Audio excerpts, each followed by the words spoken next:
ঠান্ডা আছে, আমাদের ব্ল্যাঙ্কেট দিয়েছে।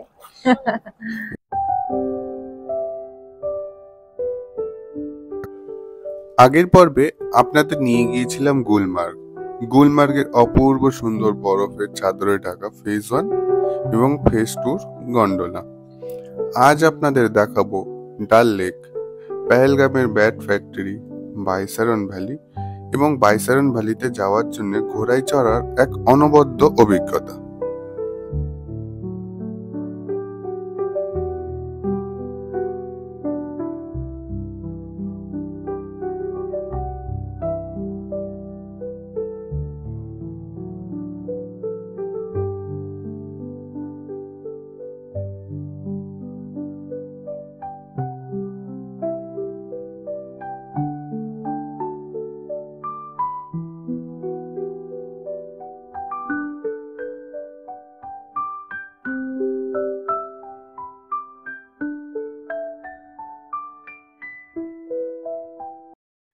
আমাদের প্রত্যেকের বাড়িতেই কোনো না কোনো রাস্তা গিয়ে মিশেছে।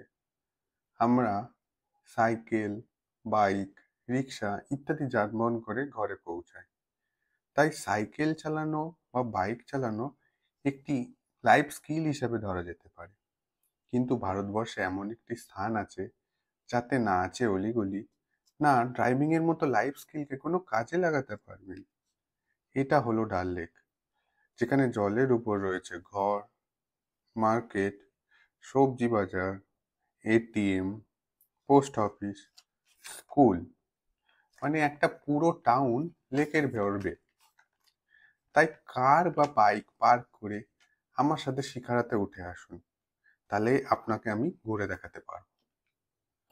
গুড মর্নিং গাইস, আজকে ডে 3। আজকে আমরা এসে গেছি ডাল লেকে। সূর্য উঠেছে কিন্তু মুখ দিয়ে হালকা হালকা ধোয়া বেরোতে শুরু করে দিয়েছে। কেমন লাগছে আজকে? খুব ভালো লাগছে। আশেপাশের ভিউটা খুব একটা স্পষ্ট না, মেঘের জন্য ঢেকে গেছে কুয়াশা, কিন্তু বেশ ভালো লাগছে। ঠান্ডা আছে, আমাদের ব্ল্যাঙ্কেট দিয়েছে। জোগাড় করে দিয়েছে, একদম ব্ল্যাঙ্কেট দিয়ে সুন্দর করে বসে পড়েছি। প্রচুর শিকারা রয়েছে, একটু বার্গেনিং করে উঠতে হয়। এখন তো রেট একটু বেশি, কারণ এখন পিক সিজন, সেই জন্যে। দেখুন আপনাদের কেমন লাগে।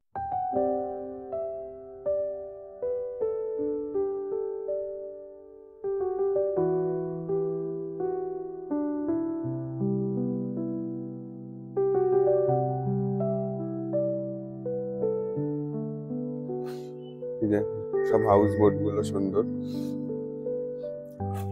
একটাই প্রবলেম, প্রথম দিকে যখন বোট ছেড়েছে চারিদিক দিয়ে ছেকে ধরছে লোকজন, এইটা কিনুন ওইটা কিনুন।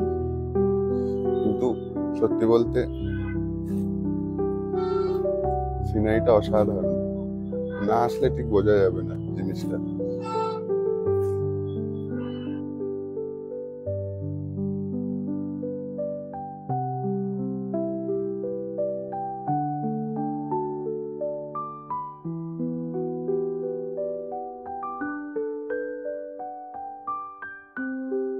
ये पहला साइड का पहला पॉइंट है गुलफाम लेक।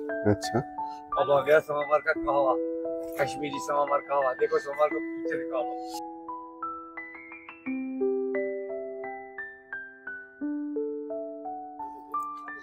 কাশ্মীরি কাওয়া টেস্ট আলাদাই পুরো।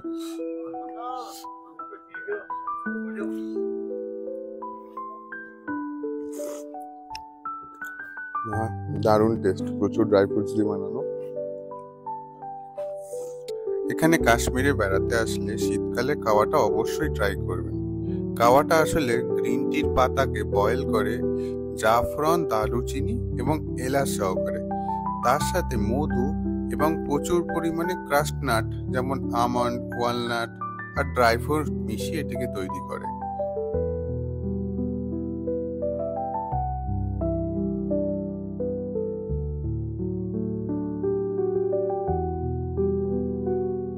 ছবিতে থেকে ব্যাপারটা লাগতেই পারে এ আর এমন কি আছে, এ তো আর সাধারণ 5টা বোট রাইডের মতোই।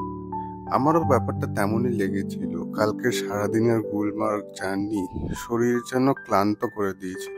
আবার মনে হচ্ছিল সকাল সকাল উঠতে হবে, গিয়ে সেই বার্গেনিং করতে হবে, একটা ঝামেলা, একটা ঝক্কির ব্যাপার। কিন্তু যে মুহূর্ত থেকে শিকারটা চলতে শুরু করলো, সেই মুহূর্ত থেকে অনুভূতির এক আমূল পরিবর্তন হতে শুরু করলো। একটা অজানা শান্তি যেন শরীরকে আচ্ছন্ন করে তুলতে লাগলো। ভাসমান শহর দেখতে দেখতে আমিও যেন আবেগের বশে ভাসতে শুরু করলাম। চারিদিকে নিস্তব্ধতা আমাকে গ্রাস করলো। আর আপনাদেরকে একটা আশ্চর্য জিনিস দেখাবো। এই যে জমিটা দেখতে পাচ্ছেন বাঁদিকে, যার উপর ঘাস হয়েছে, এটা কিন্তু ফ্লোটিং, ফিক্স নয় একেবারেই। এই জায়গাটা এক জায়গা থেকে অন্য জায়গায় ফ্লোট করে যাচ্ছে। এখানে বিভিন্ন রকমের শাকসবজি চাষ হয়। গরমকালে এখানে লাউ, ভেন্ডি, শসা, তরমুজ, ক্যাপসিকাম, লঙ্কা ইত্যাদি চাষ হয়। শীতকালে নাদরু, শালগম, মূলো, গাজর, বাঁধাকপি এইসব চাষ হয়ে থাকে। এখানে প্রায় 70,000 লোক বসবাস করে।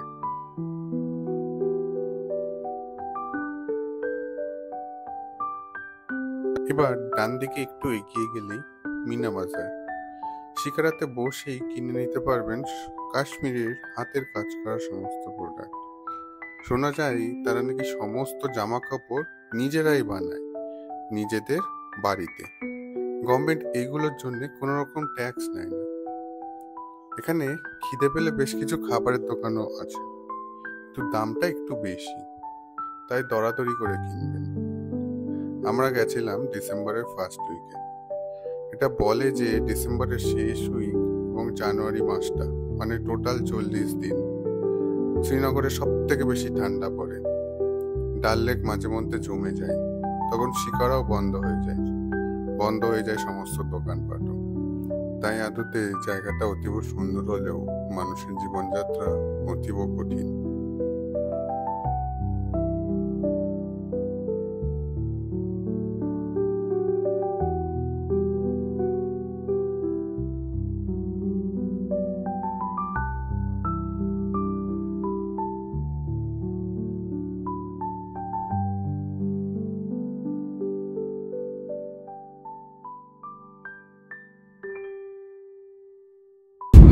Welcome back guys.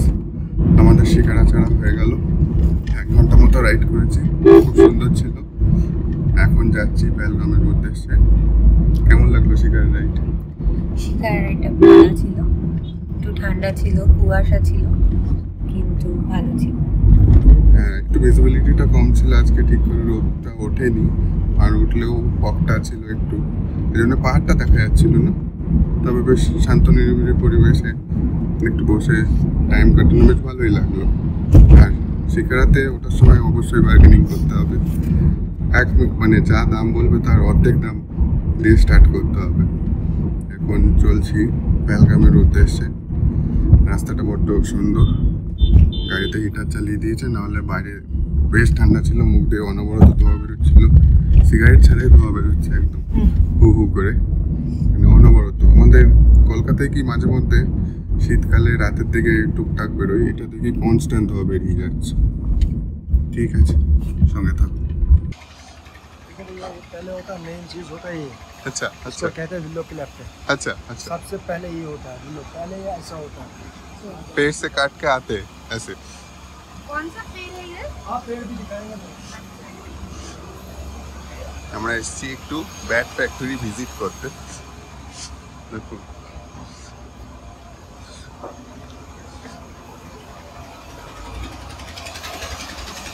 उसके बाद इसको जैसा तरबूज जैसा काटते हैं ना, देखो हाँ हाँ हाँ हाँ, एक बड़ा वो सब बनाते हैं, अच्छा अच्छा, रखते हैं 1 साल के लिए। और 1 साल रहता है इधर। দেখো সব উইলো কাটে, কাঠ চিরে সুন্দর করে রেখে দিয়েছে।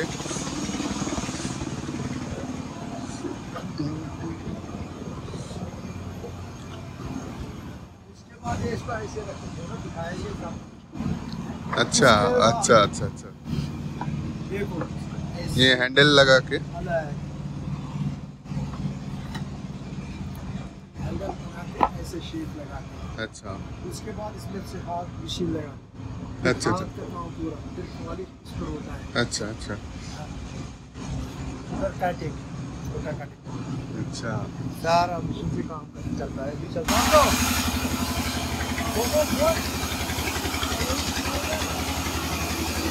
কেমন করে মেশিনে সব কাটছে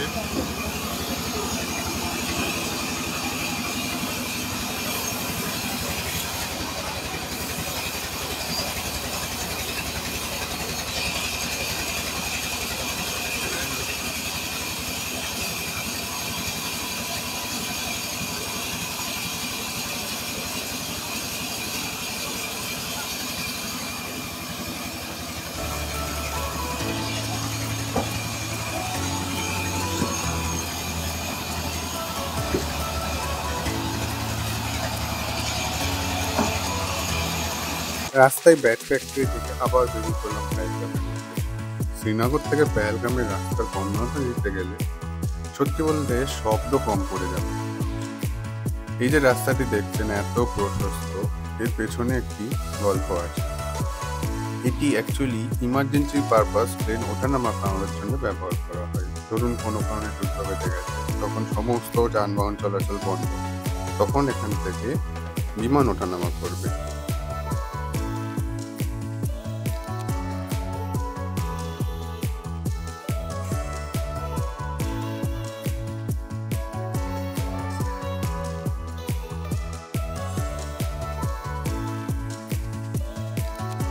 নয়নাবিরাম সৌন্দর্যের শহর এই পেহেলগাম।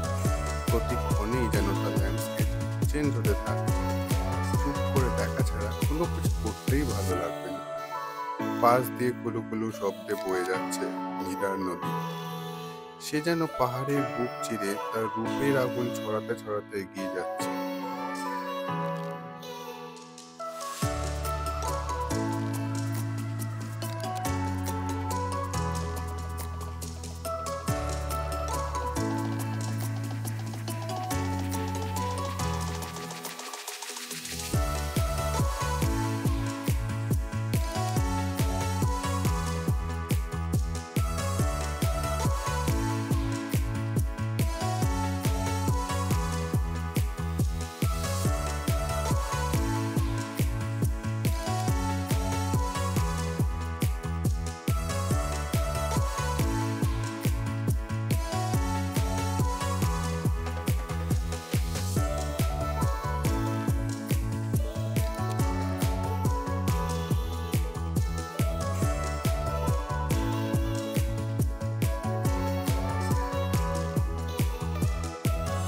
বাইসারনের জন্য দরদাম করে ঘোরাই সে এক অন্য অভিজ্ঞতা। ভালো করে ভিডিও করা তো দূরের কথা, এত বাজে রাস্তা যে শক্ত করে চেপে না ধরে বসে থাকলে তার উপর আপনি নিঘাত করে যাবেন। আপনাদের সাথে যদি কোনো বয়স্ক লোক থাকে তবে এই গন্তব্যটিকে অবশ্যই অ্যাভয়েড করার চেষ্টা করুন।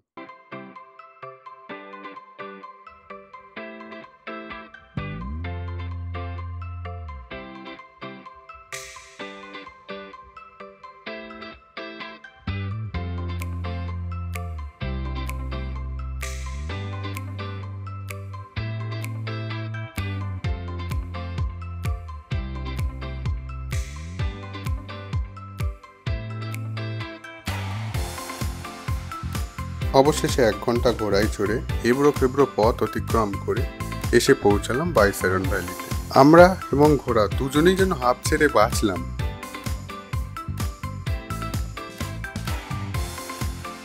এই হলো বৈশারণ ভ্যালি।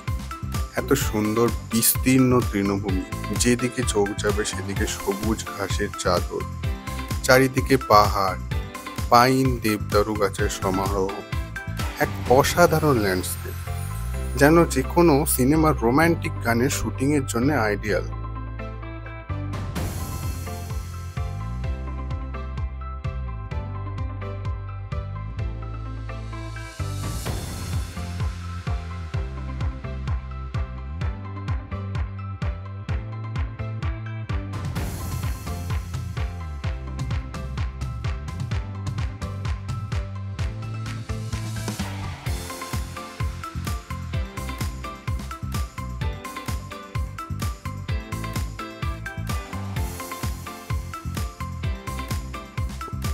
যেখানে বাঘের ভয় সেখানে সন্ধ্যা হয়। ভয় পাচ্ছিলাম এত ঘোড়ার ভিড়ে আমরা ঘোড়াকে চিনব কি করে, কোনটা আমাদের ঘোড়া, কোন ঘোড়ায় করে আমরা এসেছি। আর যেমন ভাবা তেমনি কাজ, ঠিক বেরিয়ে এসে ঘোড়া হারিয়ে ফেলেছি। না পাচ্ছি ঘোড়ার মালিককে, না পাচ্ছি ঘোড়াকে। এদিকে ওদিকে ঘুরতে থাকলাম, এদিকে সন্ধ্যা হয়ে আসছে, হালকা ভয়ও লাগবে, যদি ঘোড়া খুঁজে না পাই কি করব। নানান চিন্তা মাথার ভেতরে শুরু হতে থাকলো। এমন সময় আমাদের এক দুরবস্থা দেখে এক জনৈক ব্যক্তি এগিয়ে এসে বললেন, ঘোড়ার সাথে কোনো ছবি আছে আপনাদের? আমাকে দিন, আমি দেখে বলে দিচ্ছি ঘোড়ার নাম। ও বাবা, যেমন বলা তেমনি কাজ, ঘোড়ার সাথে একটি ছবি তোলা হয়েছিল। এই যে সেই ছবি। এই ছবিটি দেখে সঙ্গে সঙ্গে ঘোড়ার নাম বলে দিল, কে মালিক সেও বলে দিল। আমরা তো অবাক। সঙ্গে সঙ্গে আরেকজন ব্যক্তি ছুটে গিয়ে উপর থেকে ঘোড়াকে ডেকে আনলো। তারপর আমরা খুব সাবধানতা অবলম্বন করে ঘোড়ায় চড়ে নিচে নেমে আসলাম। তার সাথে শেষ হলো পেহেলগাম ঘোরার প্রথম। পরবর্তী পর্বে আপনাদের দেখাবো পেহেলগামের আরও বেতাব এবং চন্দ্রনাড়ি যাওয়ার এপিসোড। ভিডিওটি ভালো লাগলে অবশ্যই একটি লাইক করবেন, আর ভিডিওটি কেমন লাগলো সেটা কমেন্ট করে জানাতে বলবেন।